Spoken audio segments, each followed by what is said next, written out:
Welcome to NTD News Today. I'm Kevin Hogan. Let's take a look at our top stories.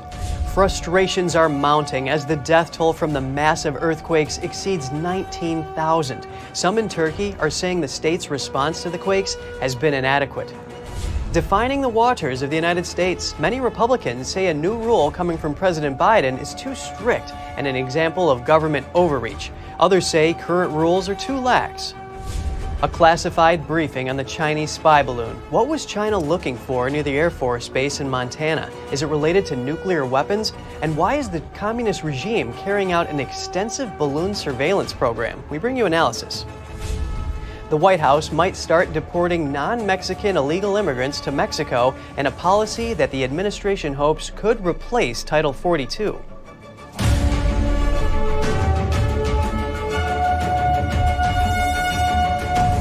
The death toll from the massive Turkey-Syria earthquake has climbed past 19,000.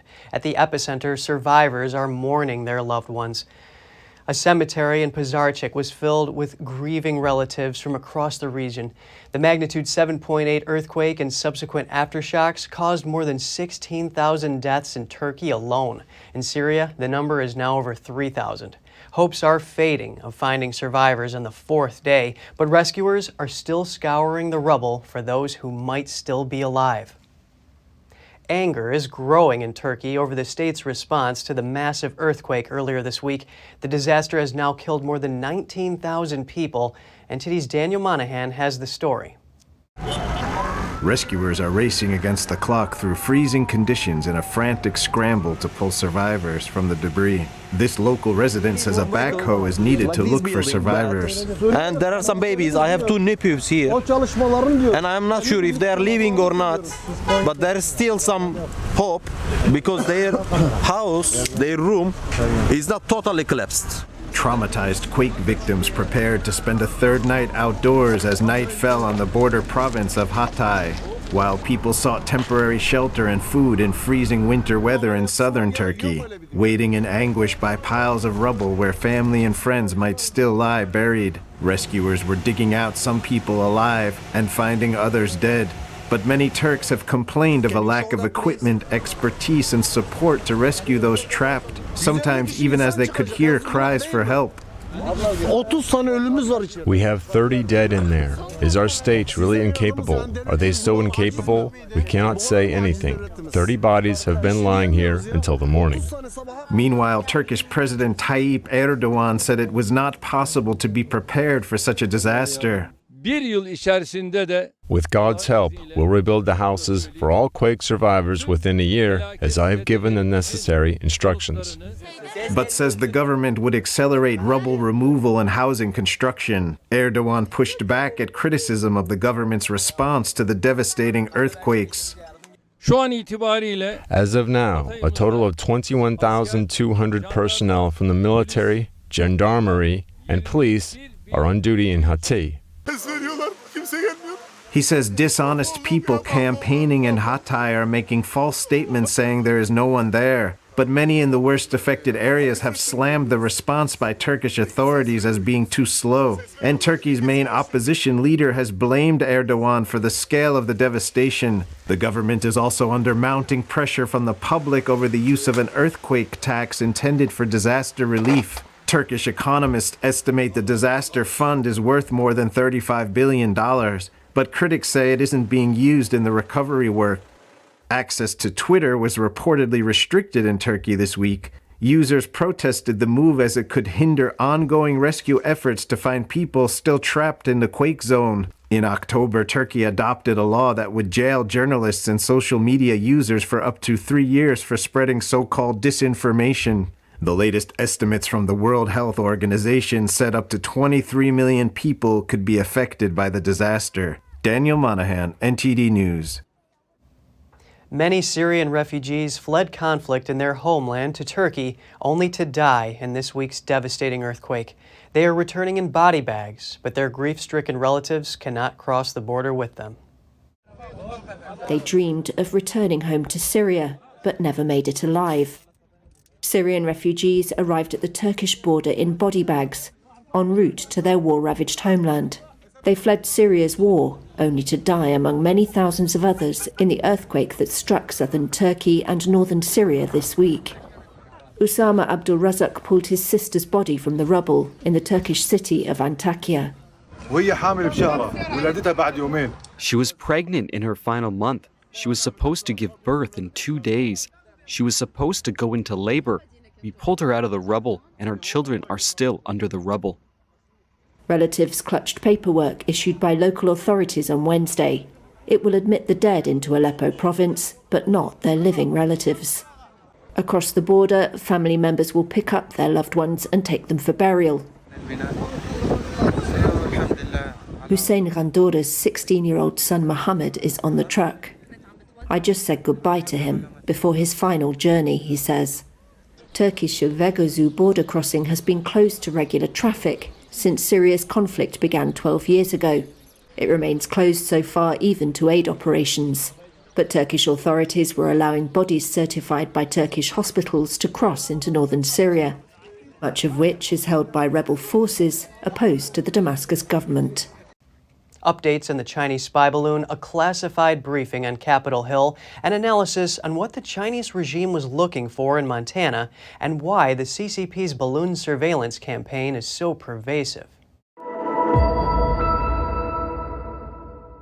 Joining us now is U.S. Marine Colonel Grant Newsham. Grant is a senior fellow with the Center for Security Policy and a research fellow at the Japan Forum for Strategic Studies. It's always great to hear from you, Grant. Well, thank you. Glad to be here. House members were set to receive a briefing on the Chinese spy balloon this morning. It includes top-secret information with details on intelligence sources and methods. What does a meeting like this entail in terms of what's discussed and what lawmakers can do with that information and how it impacts the military? Well, it's going to give the lawmakers some stuff that will excite them. Whenever you talk about spy stuff, the lawmakers always like it. But what you're going to do is lay out clearly what these balloons are capable of, what the damage is if they come, and that's going to be a big help. Plus, the Americans apparently were taking a look at the balloon while it was over our territory using U-2 aircraft, etc. So there's quite a lot that the lawmakers can learn about the actual capabilities, the risks, and ideally, and I suspect they'll be talking about the broader Chinese intelligence effort, of which the balloons are just one part, and it's not just directed against us. It's pretty much directed against everyone on Earth. Yes, it is very important to get the lawmakers involved so that they can get the ball rolling here. Now, please tell us about the Malmstrom Air Force Base in Montana. What do you think the CCP was trying to collect or learn from there? Well, one thing that is in play here is that at Malmstrom Air Force Base, they've got ICBM silos. Basically, you launch nuclear weapons from there against somebody. That's obviously an attractive target. And one thing balloons can do for you is that they help you improve your own targeting for your own missiles to hit a target like Malmstrom Air Force Base, because you can sort of see how the air currents are, the weather, etc. And that's one of the capabilities that doesn't often get mentioned is you're actually improving targeting for your own missiles. So the Chinese aren't just sucking up information, they're also using the balloons for targeting, to improve the targeting of their own missiles. It's not quite just typing in the GPS location and firing a missile. There's a lot of things that actually affect the course of a missile. So Malmstrom Air Force Base, where we have our intercontinental ballistic missiles that can hit China, for example, if you can get in the first shot at our silos, well, you can see the advantage for the Chinese. So they can use it to collect information that actually helps improve the accuracy of their own missiles. Grant, that is very concerning, given China's ambitions in the nuclear sphere in the coming years. Secretary of State Antony Blinken said yesterday that the spy balloon was part of a global campaign violating nations across 5 continents. Why would China do this? Well, in their case, because they can get away with it. You can never have enough information from their perspective. They've got a very thorough, comprehensive, sort of almost whole of society intelligence gathering effort. It isn't just using balloons and satellites, but they've got human assets all over the place, far beyond anything anyone else has going.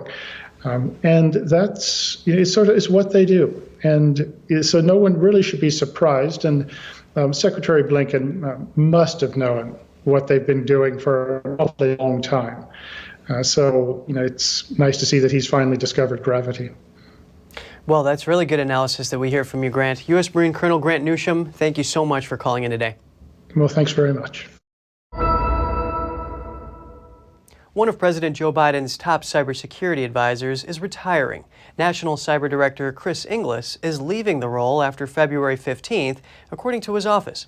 In a statement, he calls his current department valuable and viable. Congress created the Office of the National Cyber Director in 2021. It works on the executive branch response to major cyber attacks and helps ensure digital security for federal agencies. The office is at a crossroads as it prepares to unveil a long-awaited cybersecurity strategy. Former Microsoft Executive Director Kemba Anais Walden will serve as acting director. Representatives are moving closer to challenging President Biden's new rule defining the waters of the United States. They say the rule is an example of bureaucratic overreach. Representatives at a congressional hearing moved closer to challenging President Biden's definition of the waters of the United States, or WOTUS, under the Clean Water Act. The issue is pitting many farmers, ranchers, and other landowners against environmentalists and federal bureaucrats. Wednesday's meeting was held by members of the Subcommittee on Water Resources and Environment. Representative David Rouser is chairman of the subcommittee. He said the Clean Water Act worked well for over half a century, but has now gotten too bureaucratic. There's no greater example of bureaucratic overreach under the Clean Water Act than the regulatory nightmare of complying with and understanding the definition of the water of the United States, or WOTUS, as we call it. More than 140 other members of the House issued a joint resolution of disapproval last week regarding the Biden administration's WOTUS rule. All 49 Senate Republicans issued an identical piece of legislation on the same day. However, proponents of Biden's rule argue that former President Donald Trump's 2020 WOTUS rule is too lax. For one thing, it does not include temporary streams, groundwater, or some other wetlands. A professor at the University of California College of Law said in written testimony to the hearing, if the 2020 rule had taken water quality science seriously, it would have acknowledged how important protecting wetlands and small streams is to protecting water quality everywhere. Trump's rule was vacated by an Arizona judge in August 2021, before being restored by the Supreme Court in April 2022. Opponents of the Biden rule believe it to be overly broad, asserting it's part of a general trend of the federal government accumulating too much power. A partner with Earth and Water Law wrote in her testimony, Congress was well aware of the ecological importance of wetlands, but as recognized in the 1973 final report of the Congressionally Chartered National Water Commission, Congress left the regulation of isolated wetlands and waters to the states. If Republicans' resolutions of disapproval pass with a two-thirds majority, Biden's WOTUS rule could be struck down, even if he seeks to veto it. At least $191 billion in pandemic unemployment benefits may have been improperly paid, with a significant portion attributable to fraud. That's according to a new estimate from the Department of Labor's Office of Inspector General. It's up from the office's projection last year of at least $163 billion in improper payments. The updated estimate came out yesterday as a part of a House Ways and Means Committee hearing. The House Oversight Committee also held a hearing last week about fraud in pandemic business assistance measures. Those include the Paycheck Protection Program, economic injury disaster loans, and an enhanced jobless benefits. The South Dakota House has weighed in on drop boxes for absentee ballots. It passed a bill to make them illegal in elections in the state. The bill requires all voters to return mail-in ballots to elections offices, either by mail or in person. The bill now advances to the state Senate. The state's mail-in voting processes would change in a few ways. Poll watchers would be able to observe the ballot counting.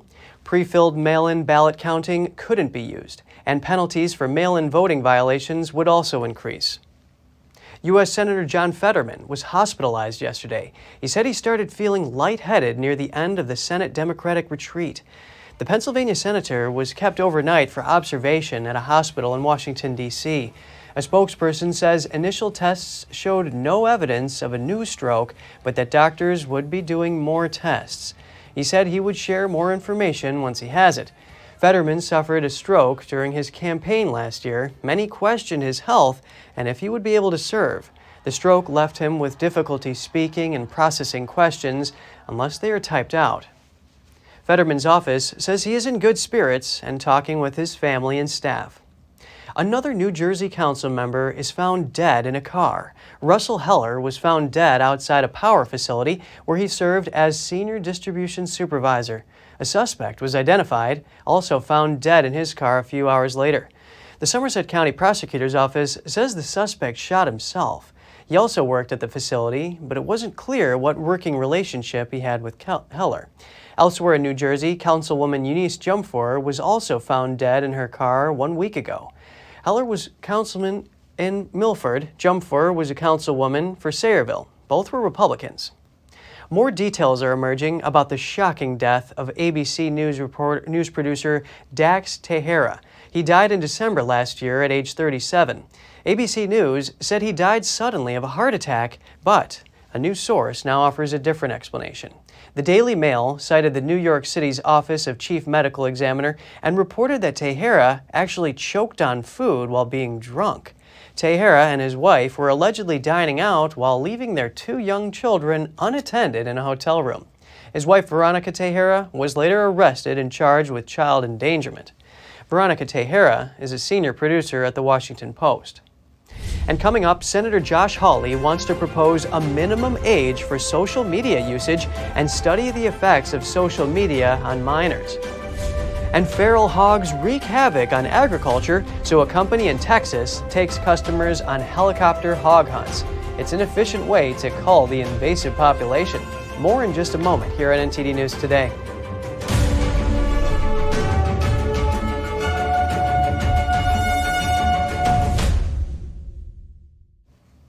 The Biden administration is considering a new policy to help stem illegal immigration at the southern border.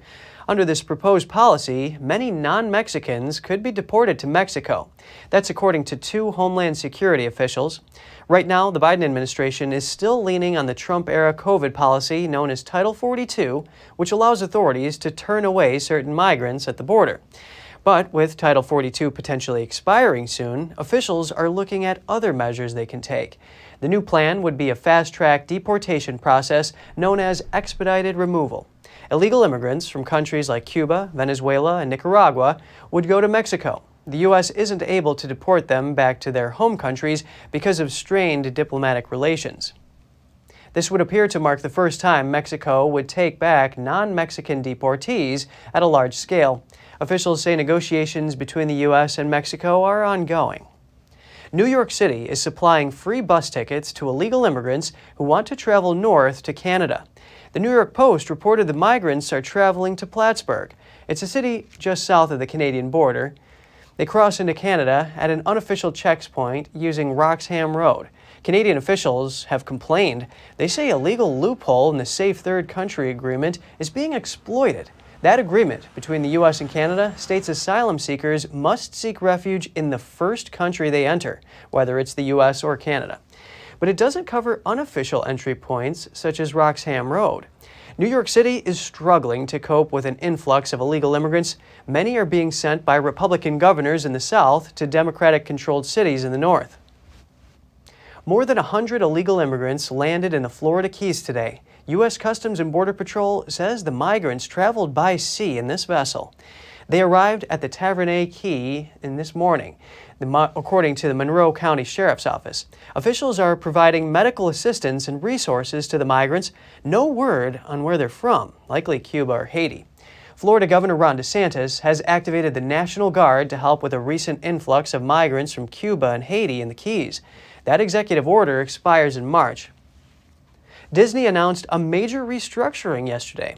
It plans to cut 7,000 jobs and $5.5 billion in costs.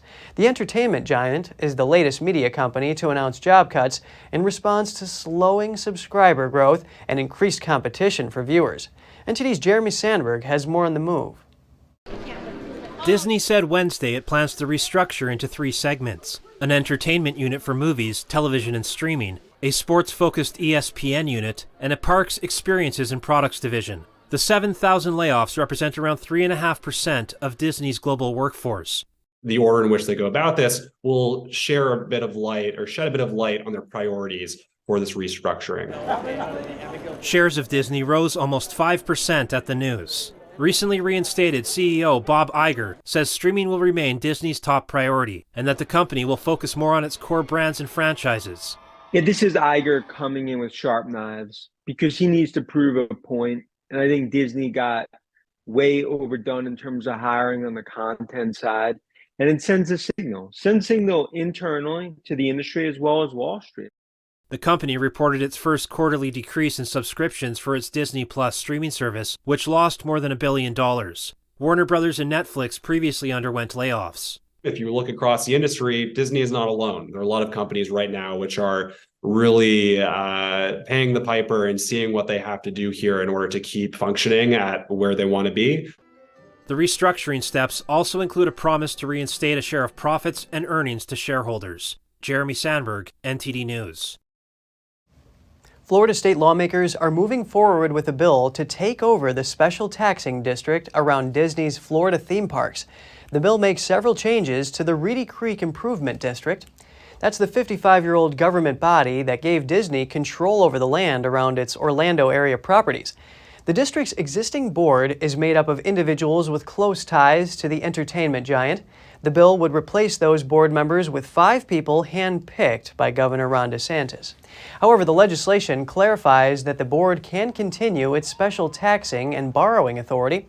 The provision seeks to ensure that Reedy Creek's existing debt won't fall on Florida taxpayers.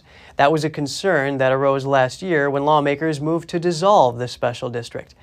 The move was in response to Disney's objections to certain Florida legislation. It banned classroom instruction about sexual orientation and gender identity for children in kindergarten through 3rd grade.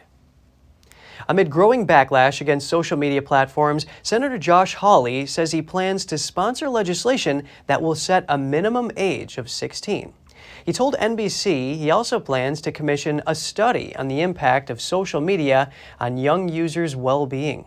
Hawley made his announcement right before President Biden's State of the Union address and just days after some of the harshest public criticism directed at Chinese-owned social media app TikTok. The announcement also comes just weeks after a court decision in the United Kingdom blamed social media company Meta for the suicide of a 14-year-old girl. The Libyan man accused of making the bomb that exploded on an airplane in 1988 is pleading not guilty to federal charges. The Justice Department has charged Abu Aguila Mohammed Massoud with destruction of an aircraft resulting in death. 270 people died after that bomb went off on the Pan Am Flight 103 over Lockerbie, Scotland. One of the victims was 16-year-old Melina Hudson. She was an American high school student studying abroad in England. Her father says he's been waiting a long time for this case. This has been a very long time coming, and it's much anticipated by the family members who lost loved ones. And we're grateful that the U.S. is actually going to begin this prosecution, and we're hopeful that it will have a just result in the end. The U.S. first charged Massoud 2 years ago, but he was in custody in Libya for unrelated crimes. He first appeared in U.S. court in December. He faces life in prison if convicted. Norfolk Southern Railroad is facing a class action lawsuit after that fiery train derailment last week in East Palestine, Ohio. In the civil action filed Tuesday, the rail company is accused of failing to exercise reasonable care to area residents and businesses, failing to maintain its tracks and equipment, and failing to warn reasonably the general public. The suit also seeks to keep the company from removing any property from the crash site that experts would need to determine what happened. When the 100-car train partially derailed last Friday, 20 of its cars were carrying hazardous materials. The suit is seeking unspecified compensation and legal fees. A popular cleaning product is being recalled. The Consumer Product Safety Commission says Fabuloso multi-purpose cleaners may contain bacteria that could be harmful to people with weakened immune systems or underlying lung conditions. The bacteria can enter the body if inhaled through the eyes or broken skin. Healthy people typically aren't affected by it. The products were sold on Amazon and at retail stores like Dollar General, Sam's Club, and Walmart. People can check to see about getting a refund or a replacement by contacting the Colgate-Palmolive Company. In Arizona, efforts are underway to protect the Alpine wild horse population. A state lawmaker is introducing a bill to ban the killing of the animals for human consumption. The animals are currently facing systematic roundup and removal from federal lands throughout Arizona. Republican State Senator John Kavanaugh introduced the bill in late January. It states that a person may not, quote, harass, shoot, injure, drive, kill, take, or slaughter a horse that is part of the Alpine horse herd. Roughly 200 of the original 400 Alpine wild horses are left in the Apache forest. The new bill also promotes humane birth control to stabilize the population of the species. In Texas, you can hunt feral hogs from a helicopter. The company offering the service says it's an efficient way to cull the invasive population. NTD's Andrew Thomas has more on the aerial shooting.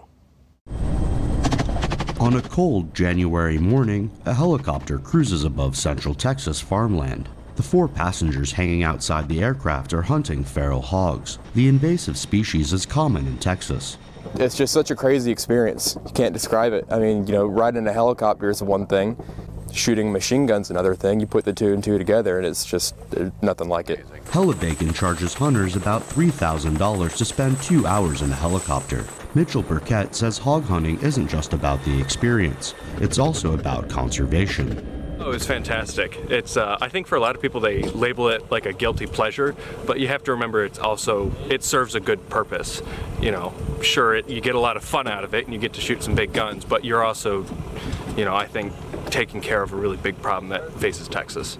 Helibacon crew chief Taylor Carey was a combat rifleman in the Marine Corps. He trains and directs the hunters who fly with the company. We're hunting primarily for feral pigs. Coyotes are on the roster as well. However, they're not as much of a problem for the state of Texas as the feral pig population is. So right now you're looking at about 1.5 million feral pigs in the state of Texas and growing every year. Their gestation rate is fairly out of control. Helibacon has an agreement with farmers and ranchers. Essentially, the company provides free pest control for permission to hunt on the land. Feral hogs can wreak havoc on agriculture, tearing up soil and eating plants. Yeah, so basically there's a nice quid pro quo where we're able to use the hunting of the pigs, for our business venture, bring our clients out, have them have a good time, and then simultaneously the ranchers get the benefit of we're taking care of their pig population because that costs them a lot of money. Again, the pigs can go through quite a bit of crops. It's difficult to quantify the population of feral hogs in Texas. According to the Texas Parks and Wildlife Department, there were an estimated 6.9 million feral hogs in the country in 2016. More than a third lived in Texas. Helibacon schedules helicopter hunts from mid-January through October. Andrew Thomas, NTD News. Over in Canada, a bus driver is charged with first-degree murder after his vehicle rammed into a children's daycare center. 2 children died and 6 were injured in a Montreal suburb yesterday.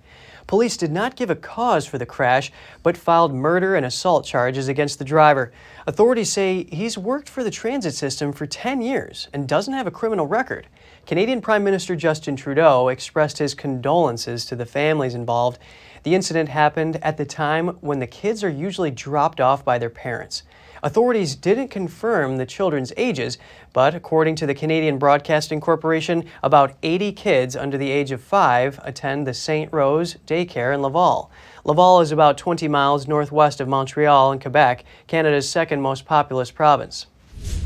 And still to come, Australia has ordered Chinese-made cameras to be removed from Defense Department offices. They're concerned about the security risks posed by the cameras. And joint air drills being conducted over Nevada. The U.S., Australia, and the U.K. are involved. Find out more about the exercises in preparation for the mounting threat from China when we return.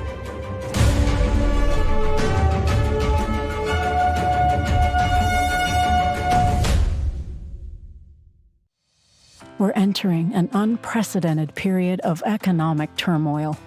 The economy is unstable, our government is in shambles, and the global war on energy has created a domestic crisis. Americans need a way to protect their financial future. One way to ensure your wealth in retirement is by purchasing physical gold and silver. We can help. You can roll any part of your retirement account into a gold or silver IRA. Better yet, you can open a gold or silver IRA in 5 minutes or less using our online application. Preserving your family's financial legacy is a choice that's always available to you. And when you're ready, we're here to help. Call us and speak to one of our IRA professionals. Let's build your financial legacy together. GSI Exchange, wealth for generations to come.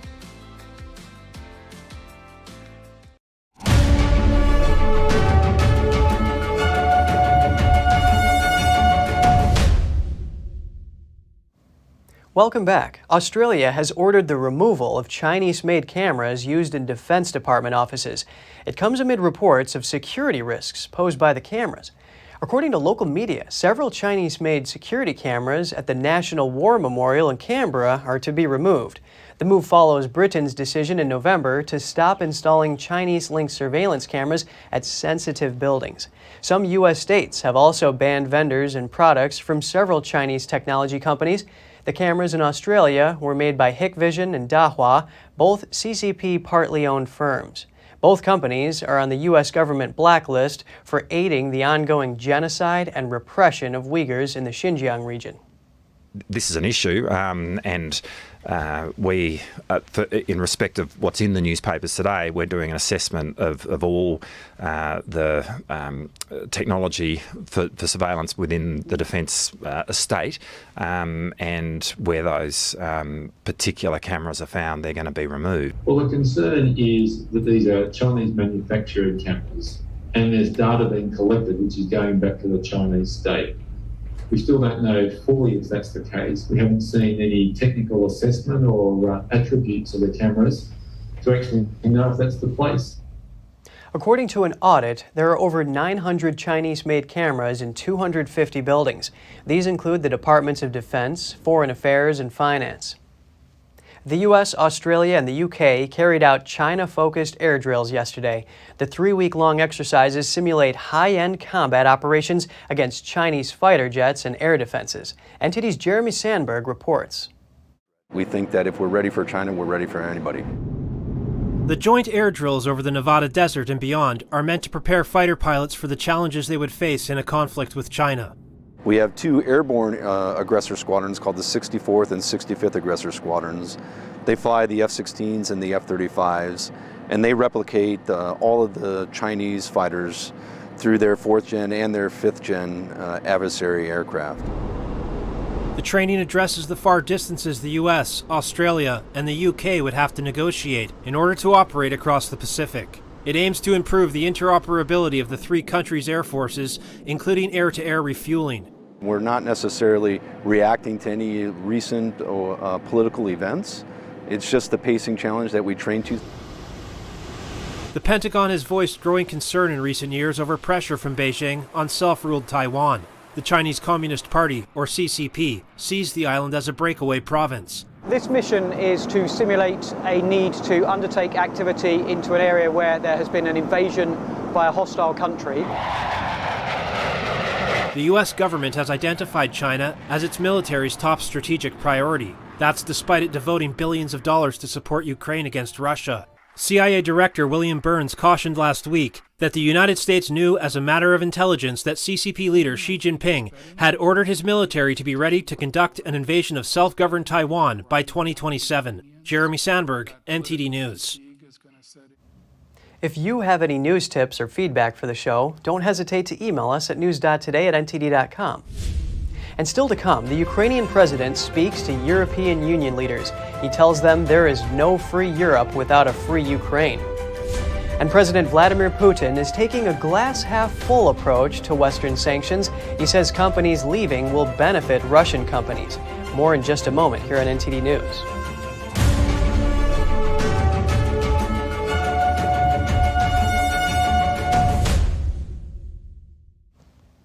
Ukrainian President Volodymyr Zelenskyy told European Union leaders in Brussels there is no free Europe without a free Ukraine.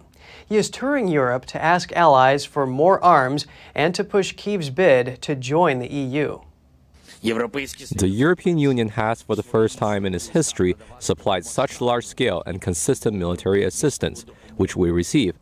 And together with the according leadership by the member states, this security interaction with Ukraine has created a historical example for any aggressor.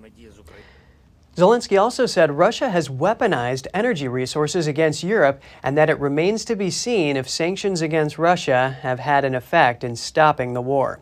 He also asked for more sanctions against a range of Russian industries. Zelenskyy attended the summit a day after meeting British Prime Minister Rishi Sunak in London and having dinner with France's Emmanuel Macron and Germany's Olaf Scholz in Paris on just his second known trip outside Ukraine since the invasion. Ukraine submitted its application to join the EU days after Russia launched its full-scale invasion last year, and now wants formal membership talks to start within months. Meanwhile, Russian President Vladimir Putin tries to put a positive spin on Western sanctions. He waved a sarcastic farewell today to foreign businesses which have left Russia over the conflict in Ukraine. He says their departure will benefit Russian companies. Putin argues that those companies suffered big losses from leaving a large and lucrative market. Scores of Western companies have left Russia in the last year. Some have sold their assets to local investors for nominal fees.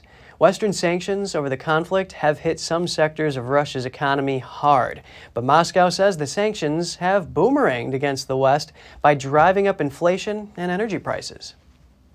Life is growing more difficult for the elderly in a city in southwest Russia. With food prices remaining high, many are choosing to survive on expired food. In the city of Chelyabinsk, residents have entered a tough start to the year, grappling with recession and rising costs of living. Many are turning to a less expensive option, expired food. We used to buy sausages and meat. Now we have to save money on this. Buyers of out-of-date food are mainly retirees who live on small pensions. There are grandmothers and grandfathers with small pensions that don't have the money. I tell them to take fruit to eat for free. Locals say food prices in supermarkets jumped twofold for some meats in particular. Of course, vegetables were very cheap, you know. When I was working, meat was cheaper. It's now expensive. My mother can't eat pork. It's harmful for old people to eat pork. But you can't choose between pork and beef. Beef is very expensive. Food prices skyrocketed in Russia after its invasion of Ukraine drew international sanctions. Data from Russia's pension fund shows that in 2022, the average pension paid to each retiree was less than $300. And an update on the conflict in Ukraine from back in 2014, when Malaysia Airlines Flight 17 was shot down over the east of the country. International prosecutors say they found strong indications Putin approved a Russian missile system to be used in Ukraine, but they're closing the probe since they can't prosecute right now. This leaked 2017 phone call is supposedly Vladimir Putin speaking with a top pro-Russian politician in Ukraine's breakaway Luhansk province. It's part of the evidence investigators have been looking at in their probe of the downing of Malaysian airline Flight 17 in 2014. On Wednesday, investigators said there were strong indications Putin approved the use of a Russian missile system in Ukraine, which shot down the plane. Intercepted conversations revealed that the decision about whether to provide military support lay with Putin. There is also specific information showing that the request to supply the separatists with heavier anti-aircraft systems was submitted to Putin and that the request was granted. But they say more evidence of Putin and other Russian officials' involvement is needed for a criminal conviction. We do have strong indications about his decision-making, but we do not reach the high bar. And beside that, because at this moment, Putin is still head of state, he is head of state, he has an immunity. So only after he is not a head of state, we can look into what's next. As a result, they are closing their investigation for now. We've reached our limits. We've done everything that we can within our limits, and the next answers, they lay in Russia. And as long as there's no cooperation in Russia, those answers will remain there. Russia has denied any involvement with the downing of the civilian airliner, which killed 298 passengers and crew. The plane was shot down by a Russian missile system as it flew over eastern Ukraine from Amsterdam to Kuala Lumpur. Investigators said the case could be reopened if new evidence emerges. Just ahead, could increasing tree coverage in cities save lives? A new study says that a third of deaths caused by urban heat waves could be prevented with more trees. And a mountain of waste stretches across a lake in Serbia, making an unwanted dam. Workers use diggers and tugboats to try to remove the garbage. Stay tuned for more on that when we return.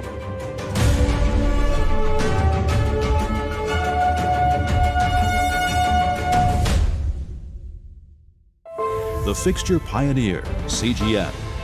Professional AI intelligent fixtures. All-round integration of 4 systems. High precision, high durability, high quality. 2-micrometer repetition accuracy. More than 80 patent certificates. ISO 9001 approved. Precision clamping to meet your every need. CGM has it all. Pride of Taiwan, CGM.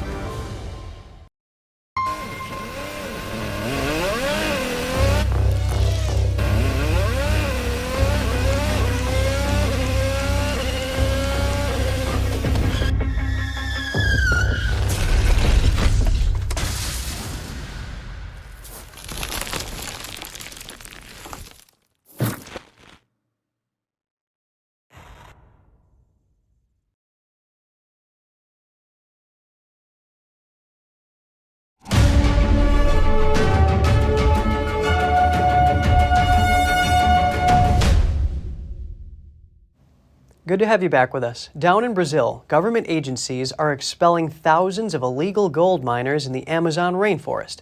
The miners are blamed for causing a humanitarian crisis among the indigenous people. Brazil's Environmental Protection Agency began deploying armed agents by helicopter and motorboat on Monday.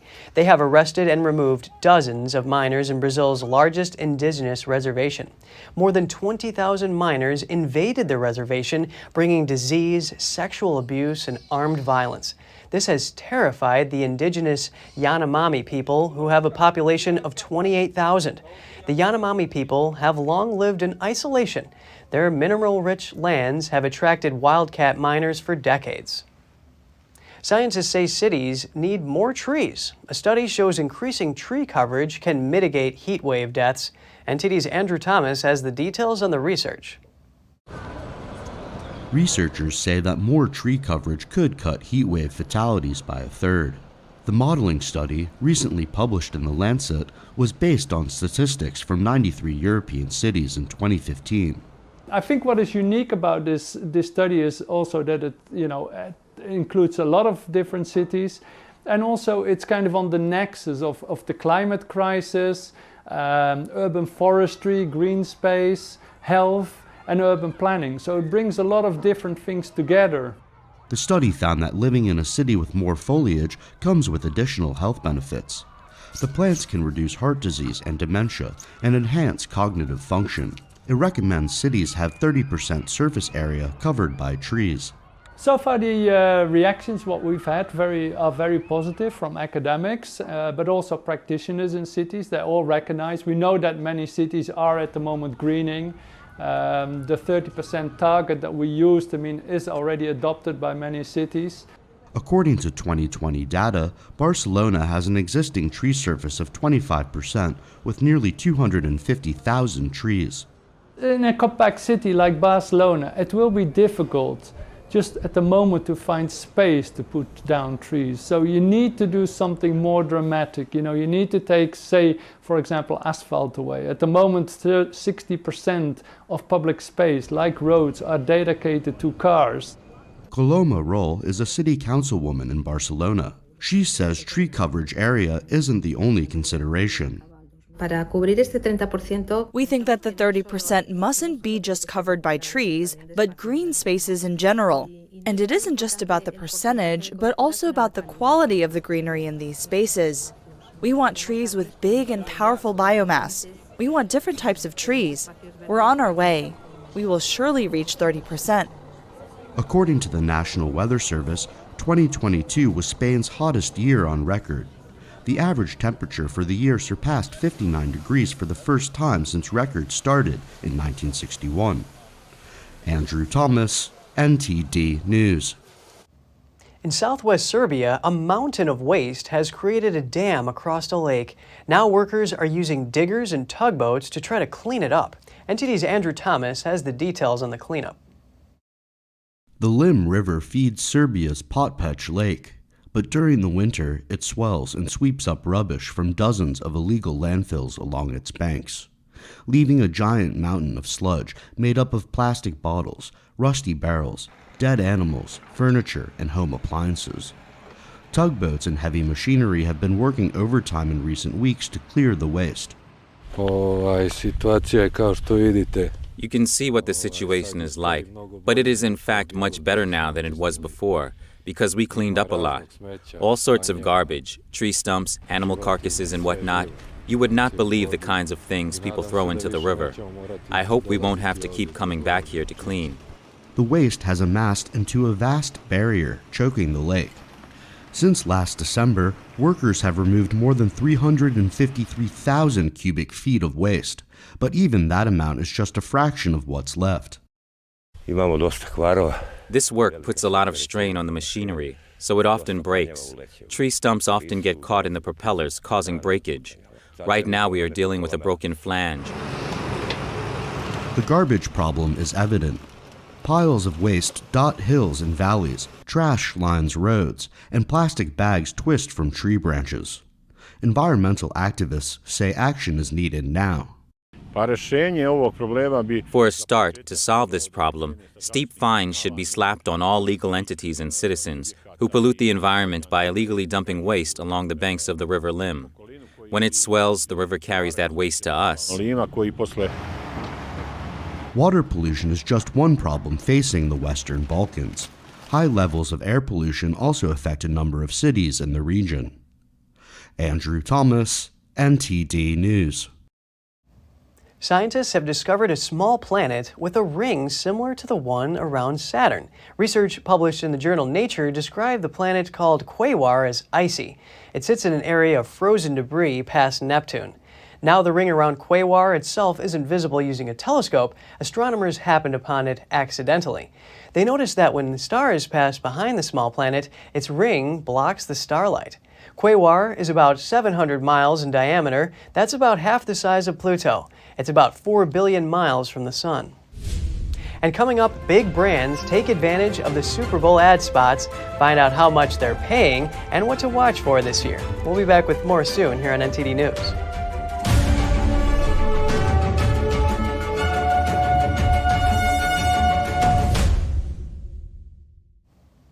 Super Bowl Sunday is coming up. The world's most watched annual sporting event will shine a spotlight on Arizona this week. A week-long celebration of the game will prove the ultimate test for the Super Bowl hosts. Going to the Super Bowl is every player's dream, but hosting it could be a logical nightmare in the wrong hands. This year is the 4th time for Arizona to host the week-long event. City Mayor Kate Gallego anticipates about 1 million people will come through Phoenix's downtown. Everything from liquor licenses to bus service is impacted by the Super Bowl. So we've been working since the day we earned the bid to be ready. And it's really an all hands on deck for the city of Phoenix. The city has expanded since 2015, the last time it hosted the Super Bowl. The number of restaurants have nearly doubled and 10 million square feet of buildings have been added. We also had to get every construction project done. For example, we have a new SkyTrain at our airport, so you'll have a much better experience when you go and rent a car. We want to deliver a great hospitality experience for anyone who's visiting us, including the teams in the game. This time around, the city's Super Bowl theme plays tribute to Arizona's Native American community. So we are working directly with 4 of our Native American community from a decor standpoint, really have a feel of Arizona, but also have the Native American art and kind of coloration infused into what you'll see for Super Bowl decor. A crew of some 5,000 volunteers will be deployed at airports, hotels, and events to help everything go as planned, with the goal of embracing the NFL's exacting standards. The NFL is warning fans about counterfeit merchandise and tickets for this year's Super Bowl.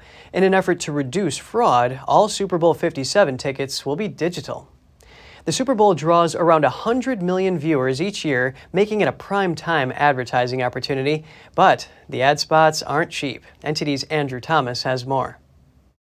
Super Bowl commercials are already generating buzz days before kickoff. This year, crypto is out and beer is in. Anheuser-Busch will retain a commanding presence. The beverage giant used to be the exclusive alcohol advertiser for the game. Now Heineken, Molson Coors, Sam Adams, and Remy Martin are among its competitors. So the big one for me is to look at the beer brands, because historically, going back years, it's a Budweiser show. And now we have new entrants. And so that's going to be really fascinating, because not only are they trying to make their mark within the Super Bowl, but there is going to be talk about who did it best, right? As in years past, star power is front and center. Bud Light's ad features actor Miles Teller. Former NFL player Rob Gronkowski stars in a commercial for FanDuel. You see celebrities every year. They're one of the common, if you will, marketing elements of Super Bowl ads. So celebrities, animals, humor, and special effects, those are all themes you tend to see. The price tag for a Super Bowl ad spot isn't cheap. So the pricing is incredible this year. You see an upward trend almost every year in Super Bowl advertising, so you get more each year. But now we're hearing numbers around $7 million for 30 seconds, which is just astronomical. Sam Adams, Boston Lager. The Super Bowl pulls in an average of 100 million viewers. For some brands, that massive reach makes the expense worthwhile. During the Super Bowl, most consumers are excited about the commercials. They want to talk about the commercials. So it's not just advertising pundits like myself who are excited. Everyone's excited. So as a marketer, you're paying for massive reach coupled with consumers who are interested in discussing and watching the ads. The Kansas City Chiefs and the Philadelphia Eagles are set to go head-to-head at Super Bowl 57. Kickoff is at 6:30 p.m. Eastern on Sunday at the State Farm Stadium in Glendale, Arizona. Andrew Thomas, NTD News. A group of NFL stars played in a tournament last night in Phoenix, Arizona, but it wasn't football, nor was it on a football field. It was table tennis. The players included Christian McCaffrey of the San Francisco 49ers, Jared Goff of the Detroit Lions, J.C. Horn of the Carolina Panthers, Trevor Lawrence of the Jacksonville Jaguars, Trent Taylor of the Cincinnati Bengals, Budda Baker of the Arizona Cardinals, and Kaimi Fairbairn of the Houston Texans. They battled it out in a bracket-style double elimination tournament called the P&G Battle of the Paddles. Taylor walked away with the victor in the end. It was a blast, man. It was a lot of fun. I'm glad we got this all set up to be able to come out here and have this tournament, because I think ping pong is a very popular sport around the NFL. I think most teams have a ping pong table in their locker room and play it nonstop. The Cincinnati Bengals lost in the AFC Championship game against the Kansas City Chiefs last week. Taylor said his mind is still not over being booted from the playoffs, but he's ready to move on. He said Cincinnati will bounce back next year. As for the ping pong tournament, one player was the clear most improved, Jacksonville's Trevor Lawrence. He said he just started playing ping pong this year. Although he ended up losing, he impressed his fellow footballers and put on a show for spectators. And talking about the NFL, Commissioner Roger Goodell is hopeful about the league's future. He said NFL football is well on its way to becoming a global sport. It was really rewarding to see how our fan base has expanded. And we want to make NFL football a global sport. And I think we'll continue on this path. We broke every record around our international games this year, whether it was viewership or attendance. The excitement is just extraordinary. The NFL played its first regular season game in Germany last November. Tom Brady and the Tampa Bay Buccaneers took on the Seattle Seahawks in Munich. The NFL said there was an online queue of more than 800,000 when tickets went on sale. The game was the first of 4 planned for Germany through 2025. Goodell hinted that there would be more to come. Last year, the NFL played 5 games outside the United States, 3 in London, 1 in Germany, and another in Mexico. A special theft has been solved in Texas. A 24-year-old man allegedly stole 2 monkeys from the Dallas Zoo and made his getaway through the city's rail system. According to the arrest warrant affidavit, on the night of January 29th, the man broke into the zoo, cut open the enclosure, and swiped 2 Emperor tamarin monkeys. He allegedly hid the monkeys in his backpack while riding the train. The missing animals were later found in an empty house where he was also keeping several pigeons and cats. The suspect now faces 2 counts of burglary and 6 counts of cruelty. But the man told police he loves animals and would steal more if he's freed from jail. That's all for today's program. We're really glad to have you with us. Please send us an email if you'd like to tell us something. We're going to put it on screen. For podcasters, that's news.today@ntd.com. I'm Kevin Hogan, NTD News, New York City.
Thanks for watching us on YouTube. Did you know YouTube only keeps selected videos on its platform? So if you want to make sure you get the full picture, just subscribe to our newsletter. Go to newsletter.ntd.com and sign up. It's free.